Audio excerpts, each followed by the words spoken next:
I caught my cheating wife in front of her mother." James had always trusted Emily. Their love story was one for the books, high school sweethearts who had overcome challenges and built a life together. But over the past few months, James had sensed a shift. Emily was distant, always preoccupied, and her excuses for late nights at work seemed rehearsed. One evening, James received an anonymous message. "Your wife isn't where she says she is. Check the downtown hotel if you want the truth." At first, he dismissed it, but something about the timing of the message and Emily's recent behavior planted a seed of doubt. He decided to investigate. That Friday, Emily told James she had a late meeting. Instead of heading home, James drove to the address mentioned in the message.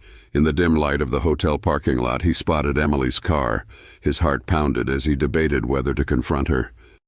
But James wasn't alone. Margaret, Emily's mother, had called him earlier, concerned about her daughter's odd behavior. When she arrived at the hotel and saw Emily's car, her face fell. "You don't think—" Margaret began, her voice trembling. "I need to know the truth," James said, determined. They entered the hotel and approached the front desk. With Margaret's presence, the receptionist hesitated less to divulge that Emily had checked in hours earlier.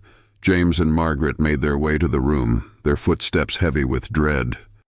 When they knocked, there was no answer. But just as James turned to leave, the door opened slightly. Emily stood there, shocked, wearing nothing but a robe. "James? Mom?" Before Emily could explain, a man emerged from the bathroom, casually drying his hair with a towel. The silence that followed was deafening. Margaret was the first to speak. "Emily, how could you?" she shouted, her voice cracking. "This is the man who loves you, who stood by you." Emily stands frozen, tears welling up in her eyes, feeling the weight of her mother's words.